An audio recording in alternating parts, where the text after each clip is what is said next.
Welcome to the deep dive.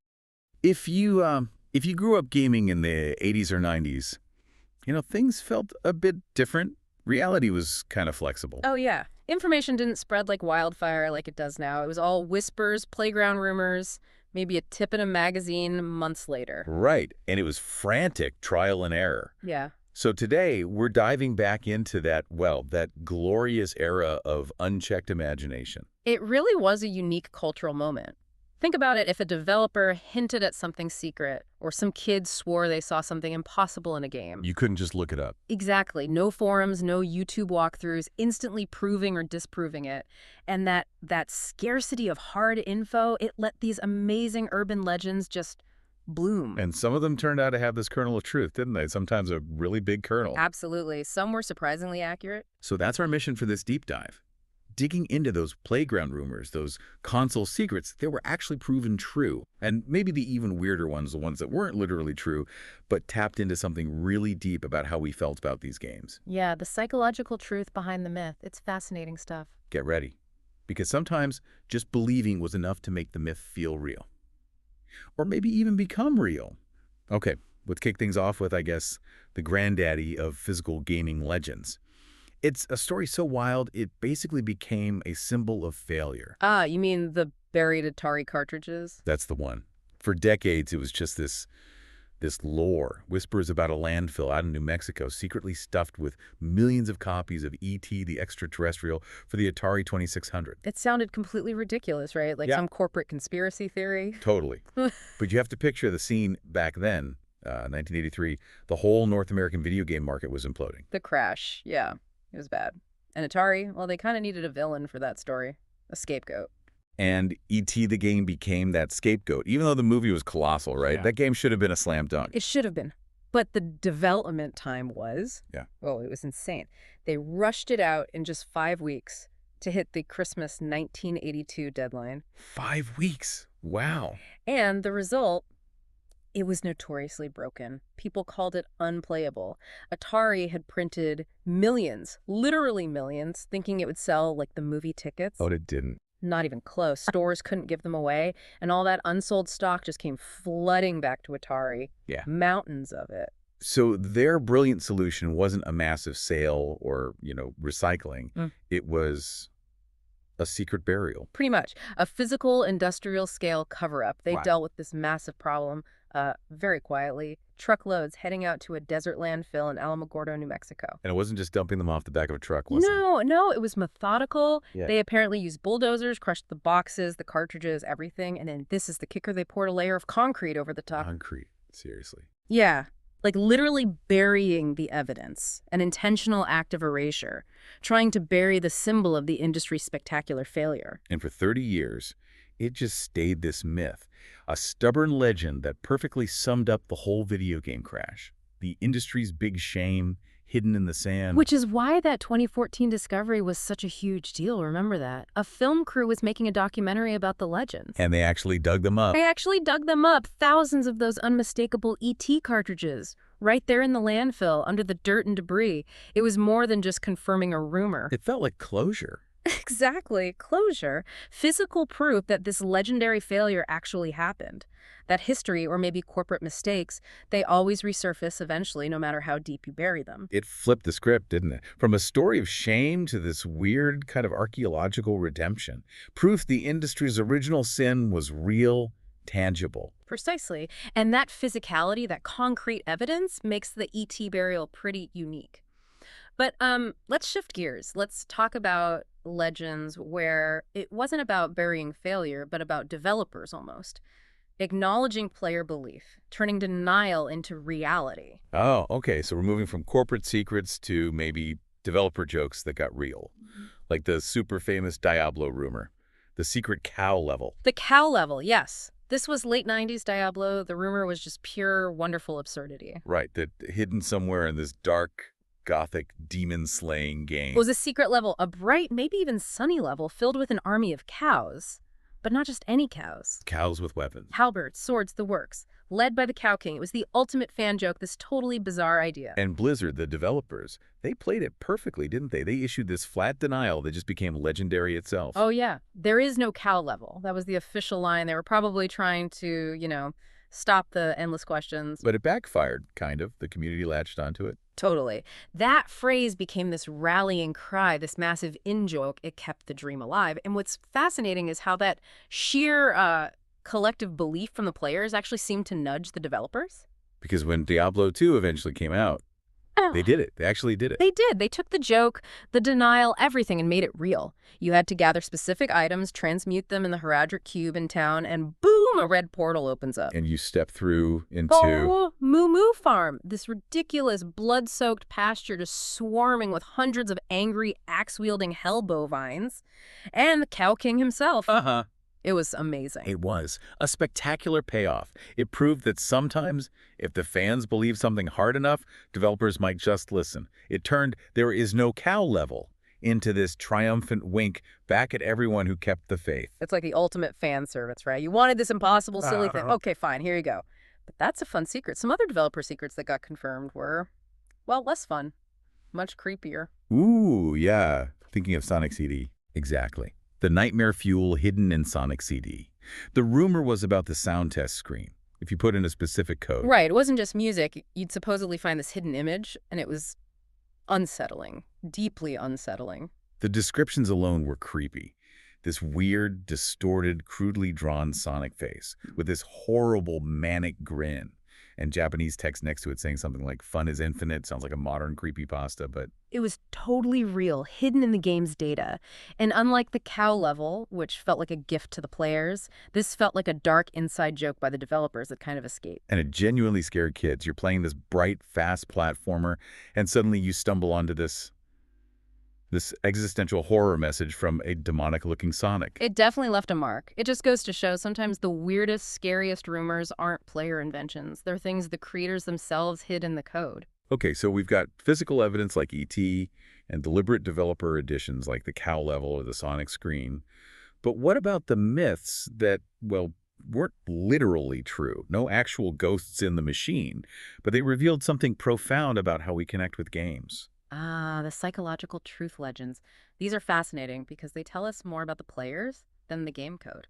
Let's talk about Ben Drowned. The classic haunted cartridge story. Early 2000s internet horror staple. The story goes, right, that someone bought a used Nintendo 64 cartridge of The Legend of Zelda, Majora's Mask. And it had this creepy save file on it named Ben. Exactly. And playing from that save, or even just having it present, supposedly triggered all these terrifying glitches. Reversed music, Link's face twisting into horrible shapes, characters saying things they shouldn't, possessed NPCs. Classic creepy stuff. No, we know the specific story itself is fiction, right? A brilliant piece of online horror writing, a creepypasta, using the familiar world of Zelda. Right, it wasn't a real haunted cartridge event, but the reason it exploded, why it resonated so deeply with so many gamers, is what's really interesting. What do you think that was? Well, it taps into this question. Why did the idea of a haunted game cartridge feel so plausible? Think about it. Every gamer knows that save files, memory cards, cartridges, they hold bits of us. Our time, our choices. Our progress. The names we give characters, the hours we spent grinding. They're repositories of our digital selves, so the idea that they could hold, well, ghosts. Not literal ghosts, but like echoes. Exactly, echoes. The lingering data, the emotional residue, maybe, of the person who played before.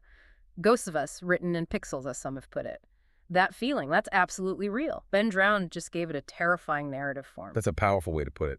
The idea that our digital presence could linger, maybe even haunt the next player. Okay, sticking with that emotional angle, what about the myth of actual danger? Lavender Town Syndrome in the original Pokemon. Lavender Town. The spooky theme music from Pokemon Red and Green. The myth was potent. That the music itself, this eerie, high-pitched tune in the game's Ghost Tower area, was causing real harm. Yeah. That it caused severe headaches, anxiety, nausea, even drove some young players in Japan to madness or worse. A genuinely dangerous piece of audio. Which thankfully was pure urban legend. No actual evidence of widespread harm. Correct. Total myth in terms of danger. But The emotional core of the myth, that the music was deeply unsettling, that part was absolutely true. And intentional. Intentional. How so? The composer, Junichi Masuda, has talked about it. He deliberately used binaural beats and high frequencies, things not often heard in Game Boy music at the time, precisely to make it sound creepy and unsettling. To match the location in the game, Lavender Town is where Pokemon go to die, basically. It's about grief. Exactly. He wanted the music to evoke that feeling of unease, sadness, maybe even a bit of alienation. So here's the interesting part. The music was designed to be disturbing. The myth just took that intended emotional effect and amplified it into physical danger. So the myth, while false on the surface, was actually kind of validating the composer's artistic intent. It proved the music worked almost too well. Precisely. The audience accurately perceived the intended discomfort, the unsettling vibe, and then, through the grapevine of rumor, transformed that feeling into a story of actual peril.